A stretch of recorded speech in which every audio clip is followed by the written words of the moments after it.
Hi there everyone, and today we're going to be looking at how easy it is to do a point-to-point sashing, as well as doing point-to-point lines to do Stitch in the Ditch. That's all coming up and more today on Back to the Basics.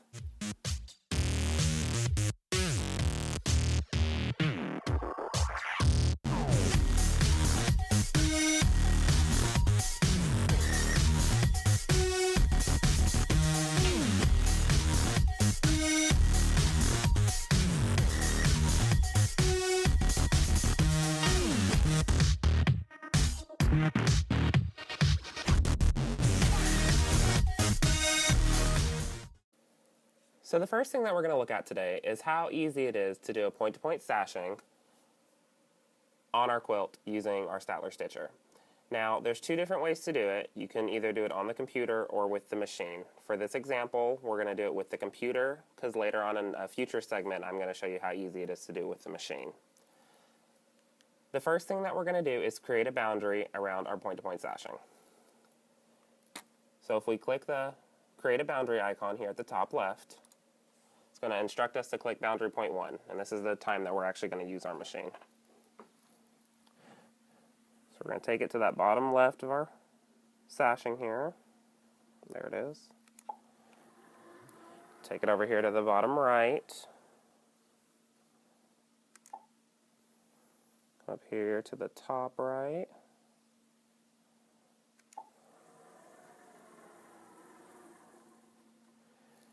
And we'll come over here to the top left. And then when I hit stop, it'll finish off that left-hand line for me. Ooh, looks a little jagged there on the right. I'm not the piecing king, so there that goes.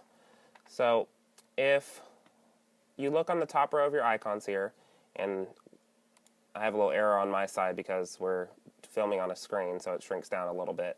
But you'll have a draw line on CAD right here on the right-hand side.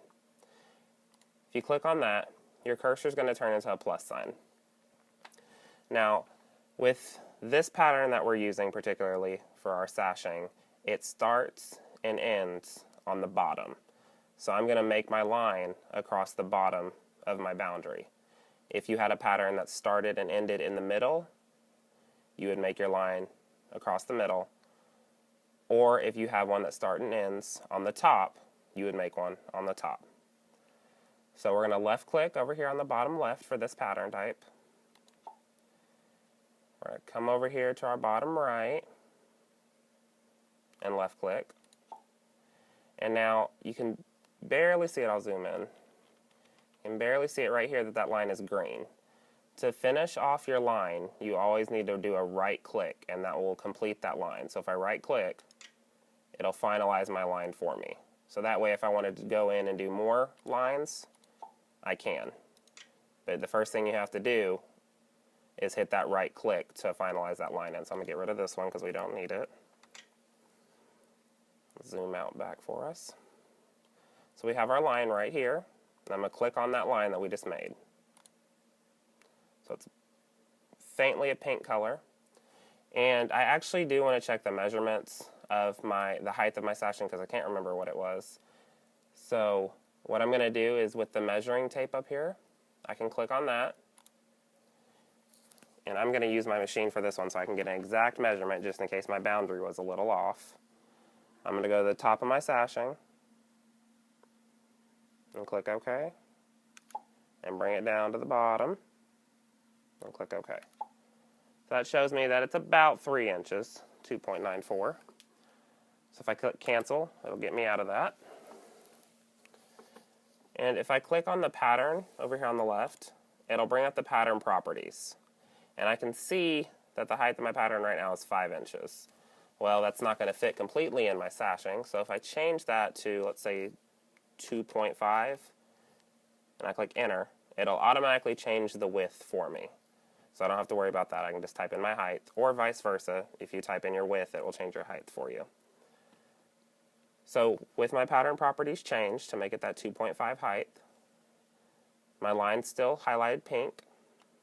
If I right click, it'll bring up a bunch of options for me. And one of them is going to be apply pattern. If I click on apply pattern, it's going to calculate real quick, and it's going to fit my sashing in there for me because I've automatically changed the height. So it puts it in there. And the only thing that I want to do is I want to delete that line that I used because I used it as a sewable line, and it's still highlighted. So if I press the delete key, it'll go away. So now that we're ready to quilt, I'm going to use my mode icon, and I'm going to mode over to my quilt, my thread with the needle, and I'm going to click OK. I'm going to pull up my bobbin thread,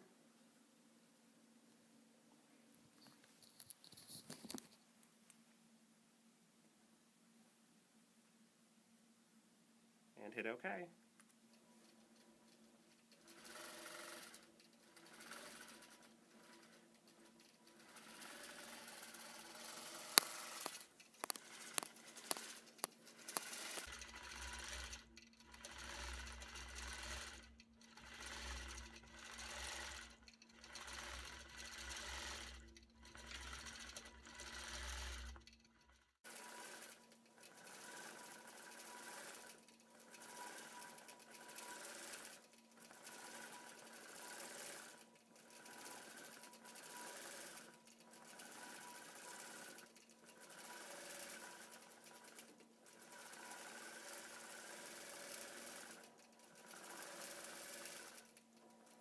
It's going off to do its final tie-off stitches. Cut my bobbin.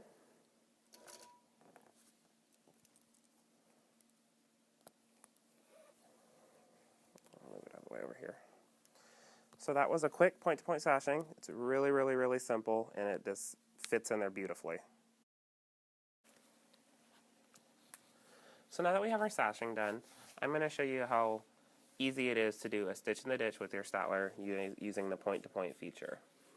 So the point-to-point icon is located right in between this scroll with the play button and the icon looks like a 9-patch. And if you highlight over it, looks like a target. So if you highlight over it, it'll say point-to-point. And on the right-hand side, you'll see there's a little arrow. And anytime there's an arrow on the right-hand side of any of the icons, that means that there are extra features within that, and you can change them. So if I click on that arrow, there's going to be point-to-point line and point-to-point pattern. So I want to have it on line since I'm doing my stitch in the ditch. So I'm going to click on that, and then I'll click on point-to-point. So once I have that clicked, I'm going to go to my machine. And you'll see on the screen at the bottom right that it has an angle of -36. Right now, because I'm doing stitch in the ditch, the angle doesn't really bother me. The angle is when you want to turn on your channel locks to do this perfect straight vertical and horizontal lines. But some blocks, as in this one, you'll obviously see on the screen that I didn't piece 100% straight.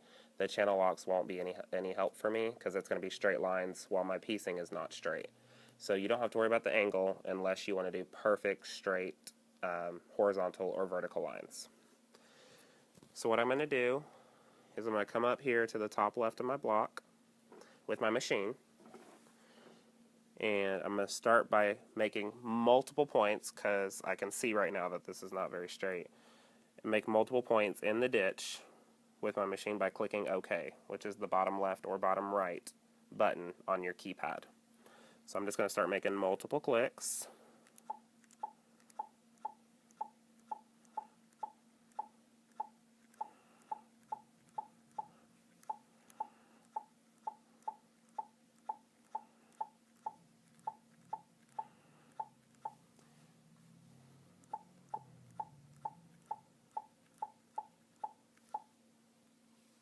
Go ahead, and I've done the line going down, so now I'm going to go to the right with my square. Just keep making those multiple points using that OK button in the ditch.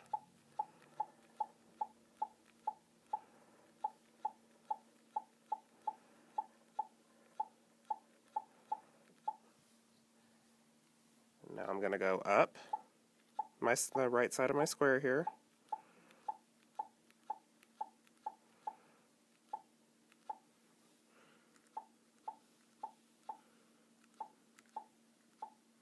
It's harder to go backwards. I can't see where I'm going. There we go. Here at the top right, so now I'm going to go back over to the left.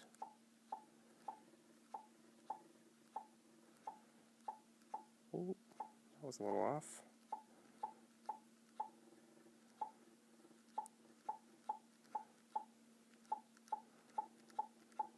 Here, I'm going to hit my final one, and whenever I get to my last point, I'm going to hit stop.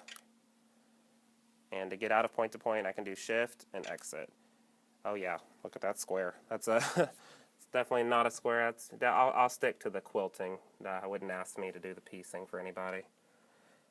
So that's my square, and so once I have it done, and I can do that around all my squares, or just that point, or in my sashings, or around my borders, but once I have that done, I can go ahead and hit quilt.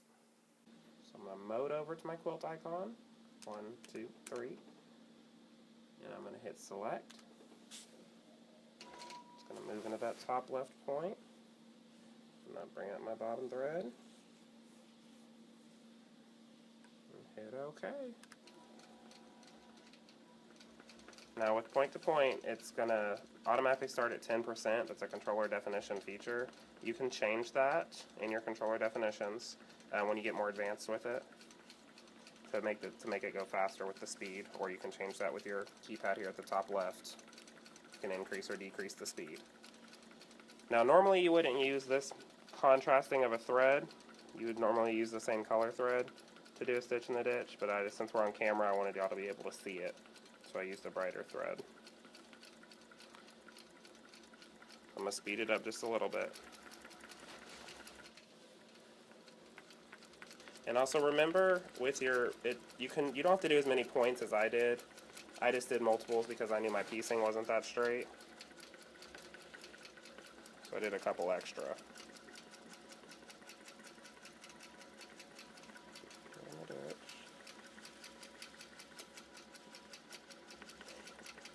And I'm also doing a method what we call surfing. I'm kind of moving the fabric just a little bit so I make sure that I get right in that ditch.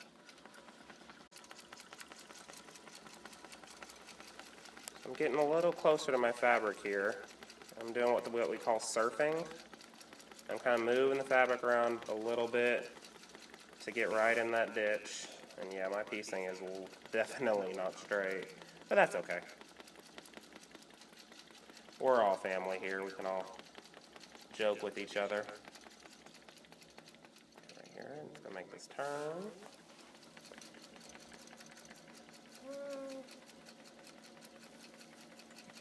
Looking good. I'm actually going to speed it up just a little bit for me. Use that top left button to speed it up. Yep. Coming here to the end. And we're done. Wasn't that just awesome? I love how easy it is to do simple things with my Statler Stitcher. Remember to tune into our next segment, and remember, keep calm and Statler on. I'll see you next time.